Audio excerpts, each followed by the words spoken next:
Hola amigos, ¿cómo les va? Gusto saludarlos una vez más, fin de semana por fin. Y hoy vamos a grabar este video para nuestro playlist de todo y de nada. Que en el fondo es conversar de todo y de nada en particular. Siempre, por supuesto, en torno a la electrónica. Pero hoy sí voy a dejar un tema planteado que lo vamos a analizar un rato más. Y fue producto de un par de consultas que han hecho a través del canal. Osciloscopio. Digital o analógico. Linda pelea, ¿eh? Varios me han preguntado que por qué tengo el analógico ahí y que ningún video se ha utilizado. Ya vamos a hablar respecto a eso. Antes de todo, quiero agradecer muy sinceramente a muchos amigos que se nos han unido de otros países. Tenemos muchísimos amigos de España, de Venezuela, México, Perú, Colombia. También tenemos algunos amigos que nos han escrito. Estoy nombrando los países de las personas que yo sé de dónde son y que han comentado o me han escrito. Tenemos amigos de Ecuador, de Paraguay, de Argentina, de Chile, obviamente. Algunos amigos de Brasil también, que no sé cómo me entienden. Porque créanme que a mí me cuesta mucho entenderlos a ellos. De hecho, confieso entre paréntesis que para poderle responder acudo al traductor de Google, así que yo confío en lo que Google me dice que escriba. También tenemos curiosamente amigos de Estados Unidos que también me han posteado por ahí en inglés, así que no sé cómo lo hacen. Bueno, me imagino que hablarán español, sin embargo me han posteado en inglés. Queridos amigos, antes de entrar en materia, les quiero contar que muy pronto vamos a abrir dos playlists nuevos a nuestro canal.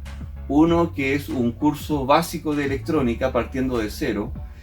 Si bien es cierto, en internet hay varios cursos de electrónica desde cero, pero según por lo que he podido ver, yo creo que podríamos hacer un aporte al tema. Y además de que varias personas me lo han pedido también. Y creo que sí, he hecho eco de esa solicitud porque creo que es un aporte para las nuevas generaciones de electrónicos.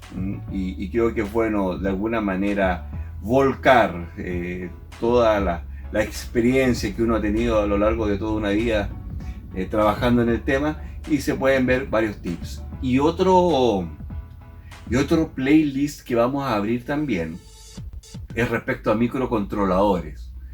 Nos vamos a basar seguramente en el Arduino, vamos a hacer algunas cosas, pero cursos de Arduino está plagado YouTube.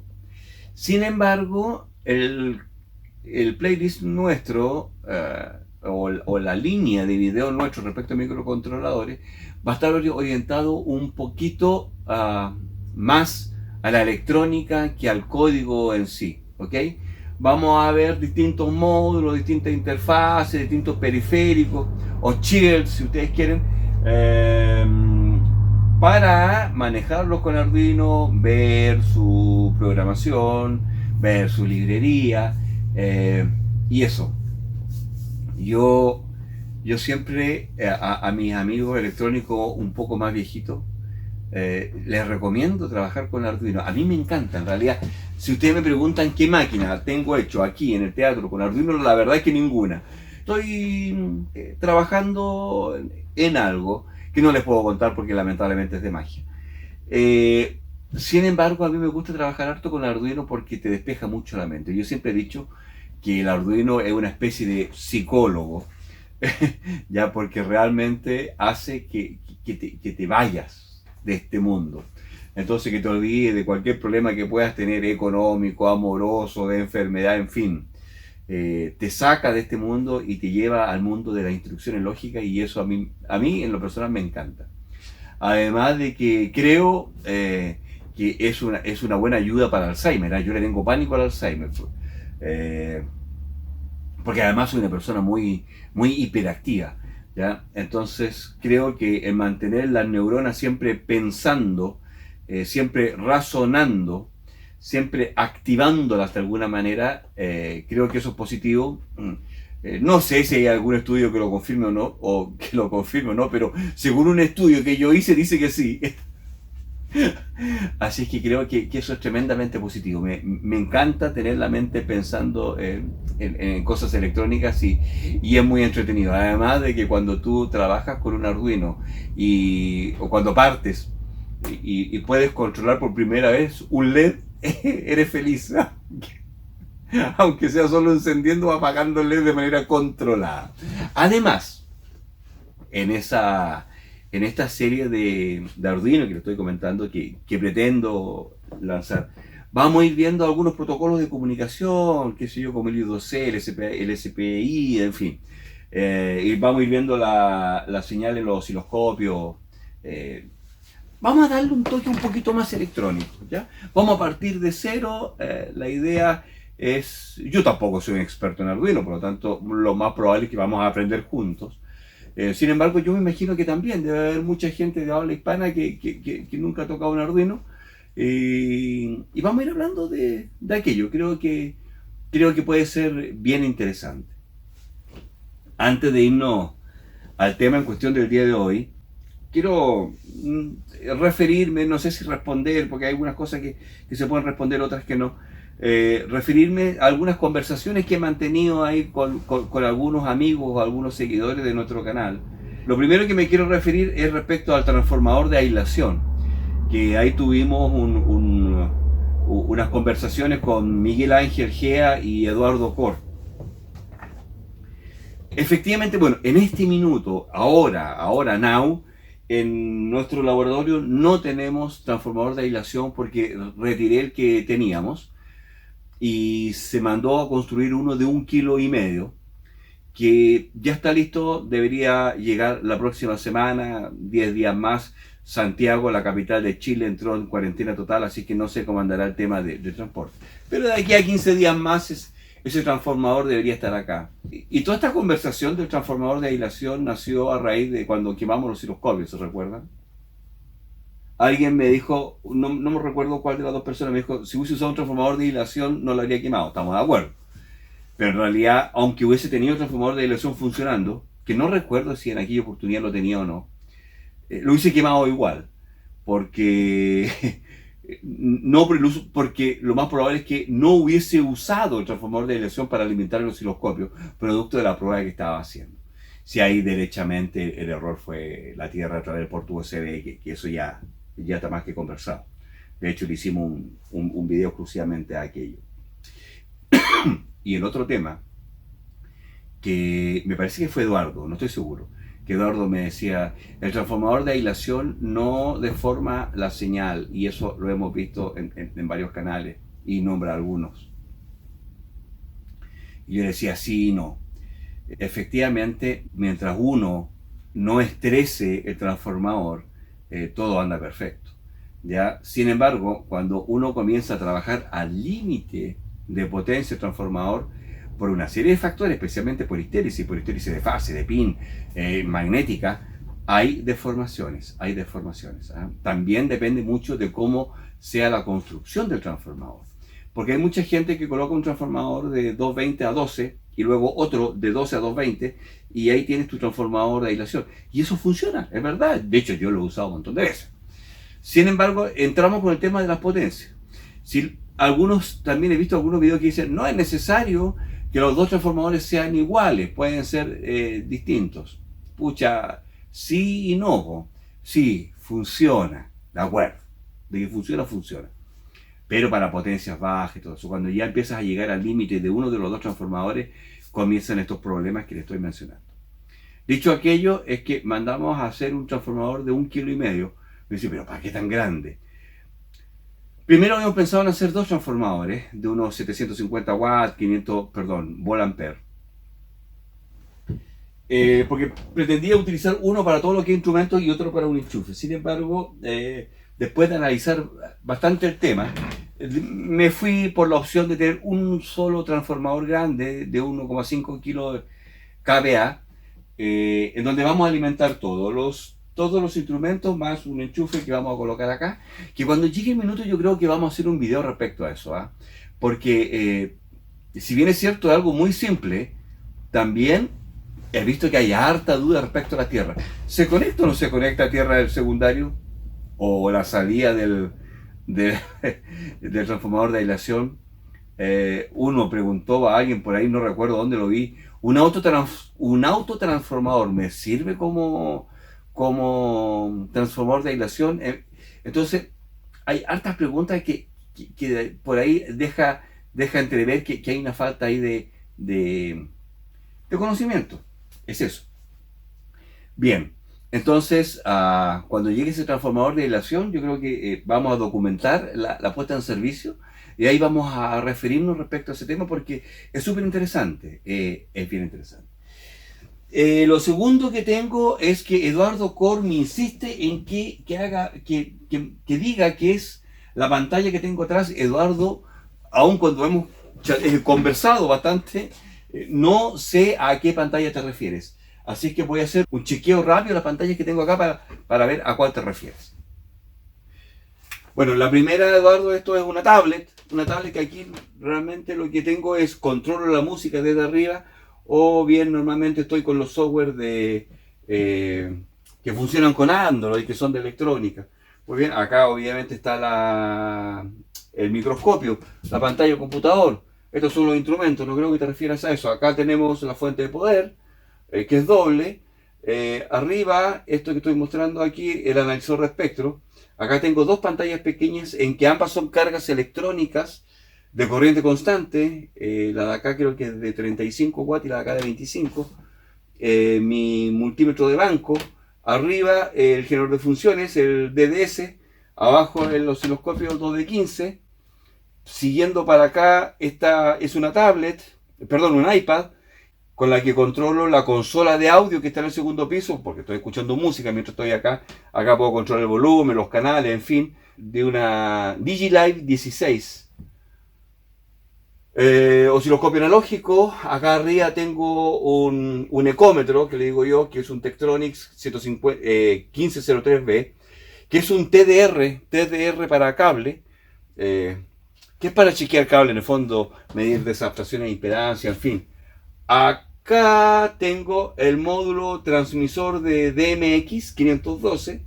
Acá tengo otra fuente que esta está quemada, perdón, fuente, no, carga de corriente constante, que me la eché. Acá tengo la tablita que hemos usado bastante para medir cosas de 220 voltios, ¿cierto? Con un tester de parámetros eléctricos. Medidor de parámetros eléctricos en realidad, más que tester. RFMiLab, que ese es otro tema. Y acá tengo un medidor de SWR, de relación de onda estacionaria. Perdón, y acá atrás, al fondo, que esto es lo que yo creía que tú me decías, es otro medidor de parámetros eléctricos.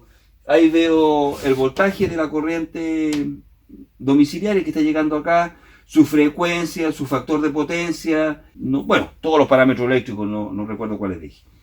Y eso es lo que hay acá. Estas pantallitas chiquititas corresponden a cargadores, a fuentes de 5 voltios, USB, que tengo dos, una ahí y otra acá. Acá la utilizo para cargar los instrumentos, acá me está alimentando algunas cosas. Y esas son las pantallas que hay. Y es eso. Eso es respecto a la pantalla, pero espero haberte aclarado alguna de las dudas. Y bueno, de alguna manera para mostrarle a todos nuestros amigos los instrumentos con los que se cuentan, al menos en esta sección. Rafael Salas, me parece que de España, no estoy seguro, me preguntaba si el DSO2 de 15 decodifica RS232. Vamos a decode, vamos a decodificación tipos, me decodifica UART, LIN, CAN, SPI y 2C. Eso es lo que decodifica el DSO2 de 15. Y finalmente KV, que me da la impresión que es de Estados Unidos, me dice que el DSO2 de 15 no realiza Bode plot. Efectivamente, lamentablemente, yo diría que hasta aquí es lo único que le he echado de menos. No realiza gráficos de Bode. O de Bode, no sé cómo le dirán en su país. Es lo único que le he echado de menos a ese instrumento. Ahora, ya lo he dicho, por ese valor, o sea, no podemos pedir un Ferrari por el precio de un Kia. No se puede. No estoy ni desmereciendo los Kia. Tal vez estoy subvalorando a los Ferrari. Pero la verdad las cosas es que por el valor que tiene ese instrumento, pedirle más en realidad es demasiado. ¿No? Es demasiado. O sea, yo creo que hace muchas cosas para el valor que tiene. Recordemos que yo diría que en este minuto es uno de los osciloscopios digitales más baratos del mercado. Yo no he visto más barato de banco. ¿Ah? Como osciloscopio de banco no he visto una máquina que tenga menor costo. Y la verdad las cosas es que anda bastante bien. Sí, tiene sus cositas que las hemos dicho, otras que las vamos a decir, que las tengo reservaditas por ahí para algunos videos, pero en realidad, insisto, para ese valor es una tremenda gracia. Queridos amigos, sin pelos en la lengua. Y hoy creo que voy a cometer una herejía electrónica. Vamos a ver, o vamos a hablar sobre osciloscopios, analógico o digital.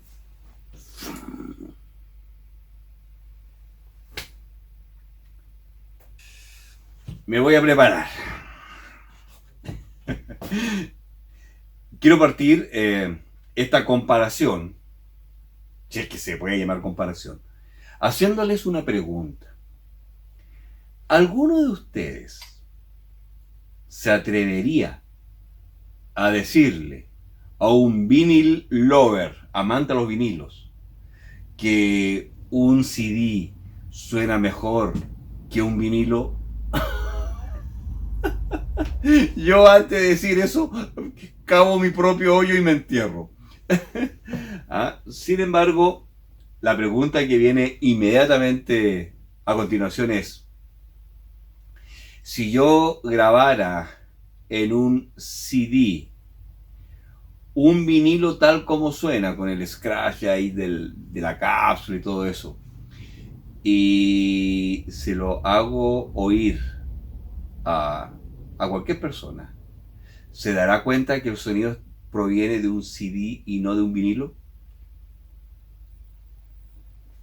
No sé. No lo sé. Hay cosas que de repente cuestan dejar el corazoncito de un lado. Y claro, si en este minuto entrara aquí un ladrón y me apunta con una pistola y me dice: entregue su osciloscopio, créanme que yo pesco el digital y se lo entrego. Y defendería a muerte mi osciloscopio analógico. Pero eso no significa que uno sea mejor que el otro. Es más bien por una cuestión romántica, si ustedes quieren, por una cuestión de corazón, netamente que de corazón. Ahora, para decir si uno es mejor que el otro, no tenemos que ir necesariamente a las características. Debemos ser objetivos y comparar cosas precisas. Por ejemplo, partamos. Primero, dimensiones. Partamos por las dimensiones. Indudablemente un osciloscopio analógico es mucho más grande que uno digital. Lo que lo hace menos portable, menos portátil, si tú quieres. Ahora alguien me puede decir: sí, pero es que el osciloscopio analógico en realidad... O sea, los osciloscopios de banco no fueron hechos para ser portátiles. De acuerdo, punto ganado. Sin embargo, el espacio que te ocupa en un laboratorio también es importante.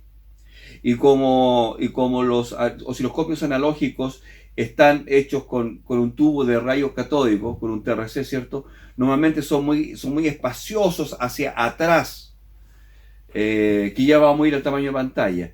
Es decir, la relación de tamaño general respecto a la útil es bastante desproporcionada en el osciloscopio analógico. En cambio, en el osciloscopio digital, bueno, ustedes lo ven, pues, es esto, ¿no? Es esto. Entonces, indudablemente ahí yo creo que el punto es para los osciloscopios analógicos. Además, hay otro tema. que lo quise encasillar también dentro del apartado de dimensiones, que es el consumo.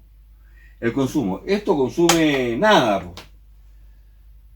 50 watts máximos, frente a los 150 watts que más o menos consume un osciloscopio analógico. Es decir, un osciloscopio analógico consume 3 veces más. 50 watts máximos. El tiempo de respuesta. En el tiempo de respuesta he visto varias batallas de distintos colegas que dicen, no, el osciloscopio digital es mucho más rápido, perdón, el analógico es mucho más rápido, pues la señal entra a sus preamplificadores de entrada, ¿cierto? En donde están inyectados los controles, y de ahí la señal va directo al TRC. Sin embargo, en un osciloscopio digital, la señal de entrada pasa por el mismo preamplificador, luego tiene que ir a un DAC o un conversor análogo digital, ¿cierto? Después tiene que entrar a la FPGA, que en el fondo es un microcontrolador, en donde tiene que realizar los cálculos, tiene que enviar los datos a memoria, finalmente tiene que enviarlo al módulo de gráfica antes de ser presentado en pantalla. Sin considerar la parte de cálculo que le ha indicado el usuario que haga. Eso es cierto. Si tú lo ves desde ese punto de vista, claro, el tiempo que necesita el osciloscopio analógico para presentar la onda en pantalla es mucho menor que la que requiere el osciloscopio digital. Sin embargo, los osciloscopios digitales hoy en día operan tan rápido que eso sería casi, no sé si despreciable, pero no sé si tan importante, dado que un osciloscopio hoy día también es difícil que manejen señales por sobre los 150 MHz, al igual que lo analógico. Distinto es si tratáramos de otro tipo de equipo, como un analizador de espectro o ese tipo de equipo. En un osciloscopio yo diría que, si bien es cierto, el osciloscopio digital requiere más tiempo de procesamiento que un analógico, no sé si eso pasa a ser una desventaja con las velocidades de reloj que se manejan actualmente. Ahora, también esto depende del segmento en que estemos comparando. Por ejemplo, yo siempre he dicho que este osciloscopio, el 2D15, es un osciloscopio más bien de gama baja. Muy bien, un osciloscopio, estamos hablando de $200. Un osciloscopio de gama media, estamos hablando de $500, entre unos 500 y $700, y de $1000 para arriba, un osciloscopio ya de mejor pelo, de otro segmento, de mejor nivel. Entonces, en los osciloscopios de gama baja, como el que le estoy mostrando, hay algunas cositas que se notan. Por ejemplo, observen lo siguiente. Si ustedes se fijan, en este minuto, desde el generador de funciones, tengo saliendo un barrido. Un barrido simple, que tengo aquí un splitter, ¿cierto? Y lo estoy inyectando la señal tanto al DSO2D15 como a mi osciloscopio analógico.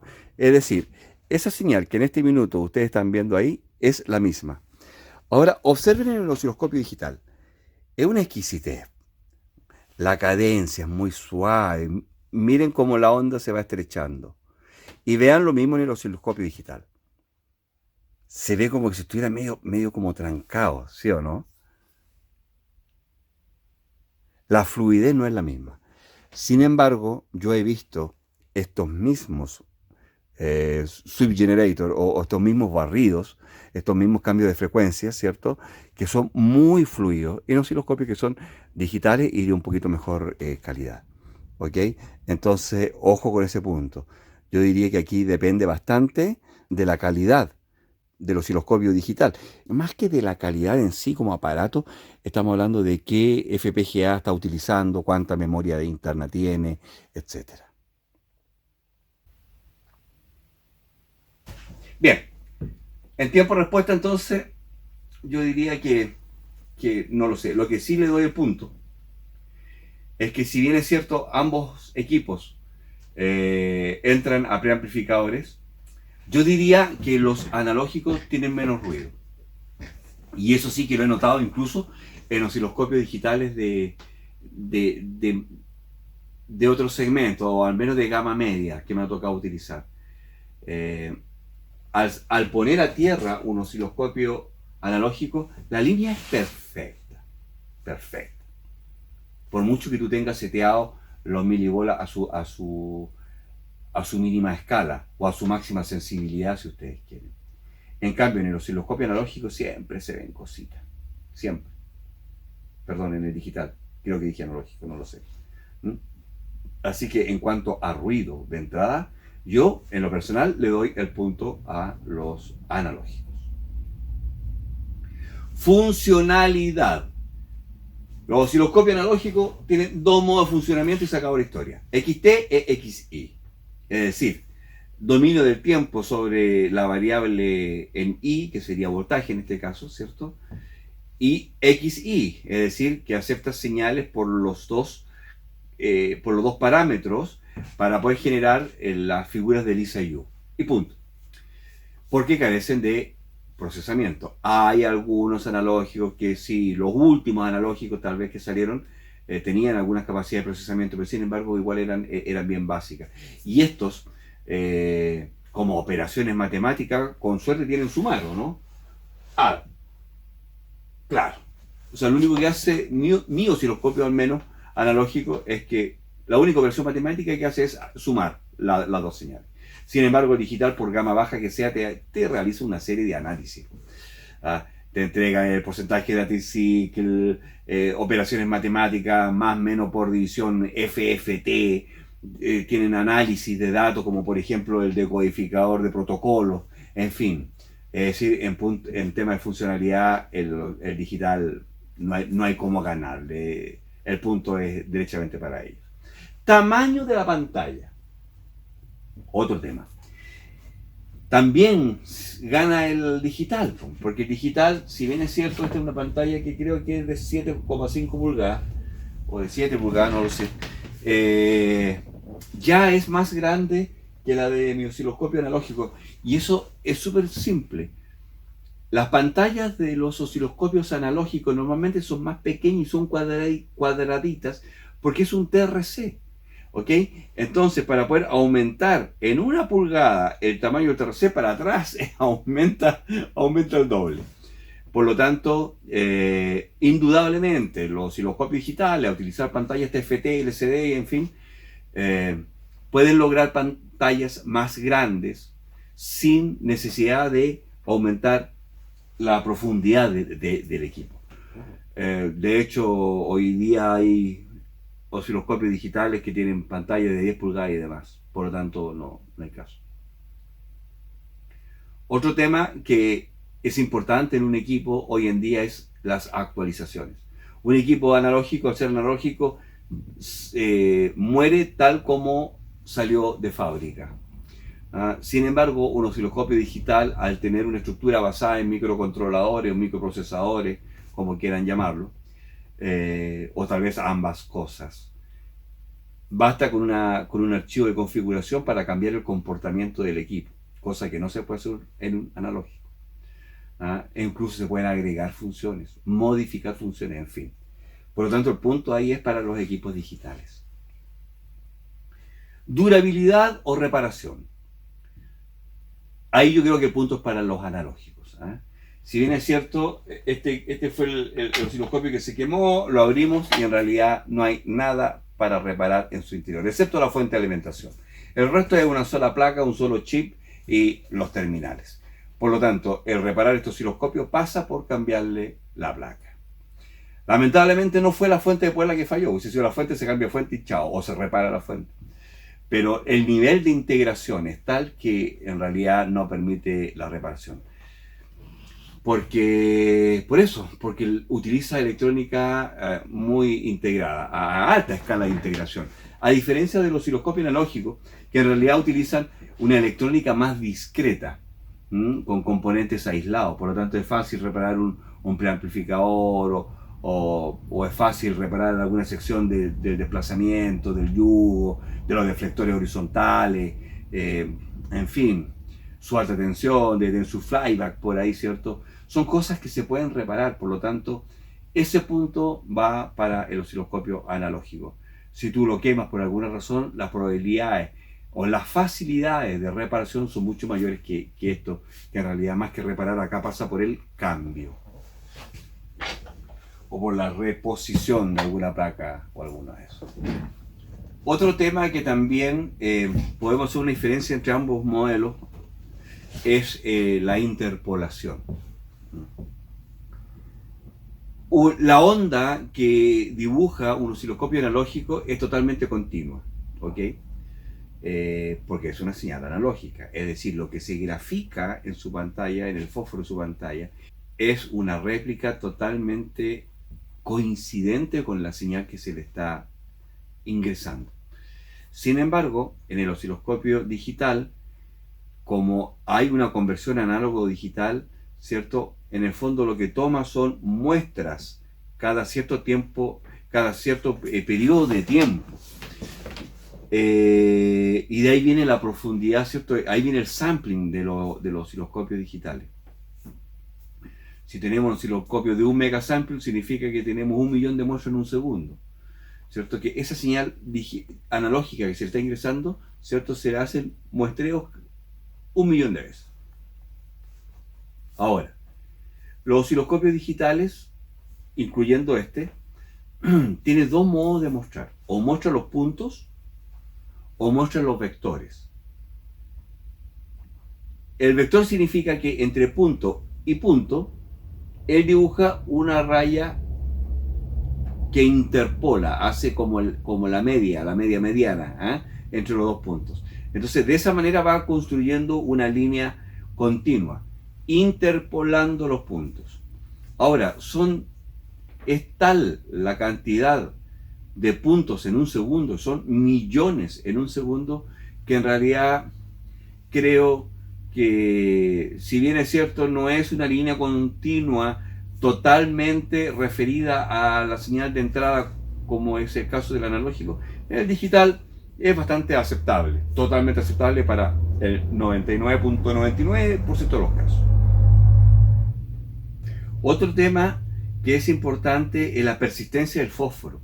Yo no sé si ustedes se han dado cuenta que varios de los modelos de osciloscopios digitales más modernos hablan mucho de fósforo, 100% fósforo o algo así, digamos, ¿cierto? De hecho están los DSO, Digital Storage Oscilloscope, y están los DPO, Digital Phosphor Oscilloscope. Bien,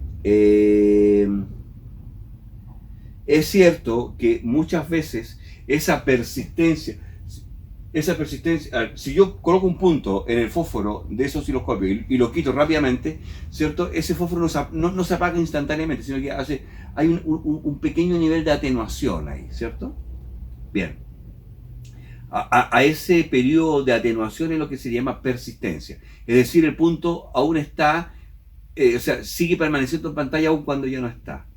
Eso también hace que uno vea una línea. Si bien es cierto, eso es importante también, ojo que también puede ser un problema.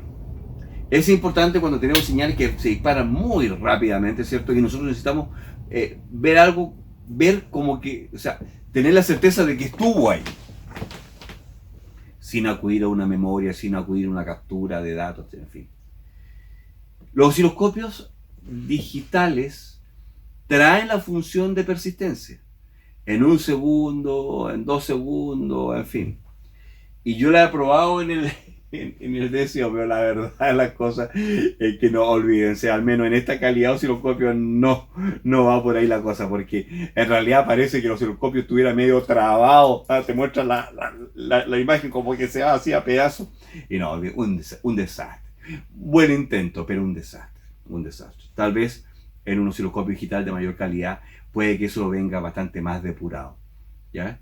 A mí en lo personal no me gusta mucho el tema de hecho lo tengo configurado sin persistencia, pero no lo encuentro muy útil porque, si bien es cierto, como que te miente, en realidad si tú tienes sospecha de que hay una señal espuria que se te dispara cada cierto tiempo, mejor haz una captura de datos y luego analiza.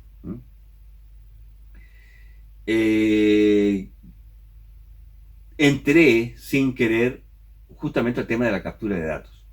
Si hay un evento que ocurre esporádicamente, ¿cierto? En un osciloscopio analógico no lo puedo capturar, porque no tiene memoria. Por lo tanto, ahí no queda otra que utilizar un osciloscopio digital. Y yo creo que por último me queda el precio.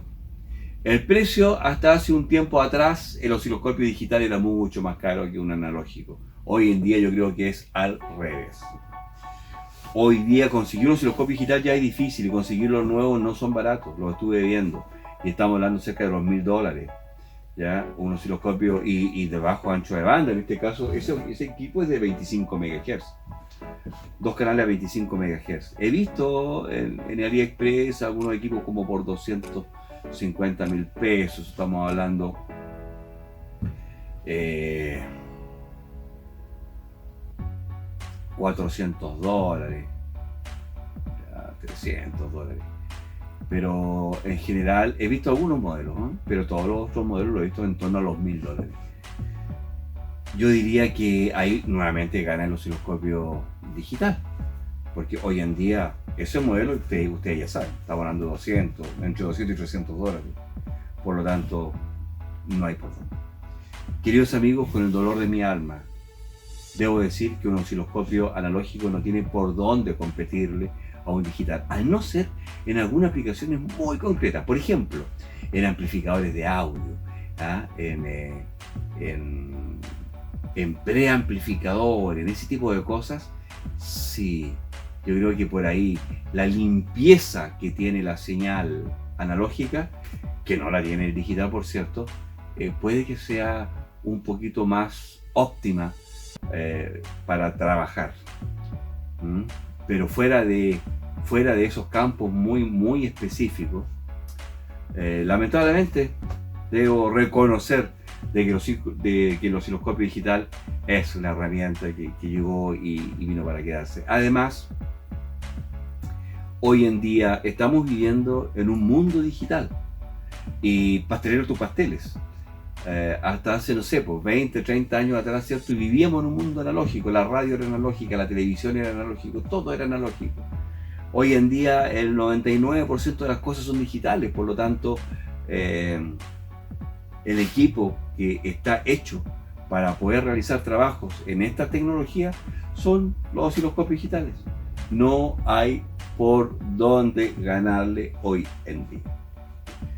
Queridos amigos, qué gusto haber estado con ustedes, haber compartido estas reflexiones. No sé si las comparten conmigo o no. Por favor, ahí dejen sus comentarios, suscríbanse al canal. Y bueno, como les comentaba, vamos a iniciar esa serie de cursos que espero sean de ayuda para alguien. Como siempre, un gran abrazo a cada uno de ustedes y hasta una próxima oportunidad en donde estemos hablando de todo y de nada. Chao, chao.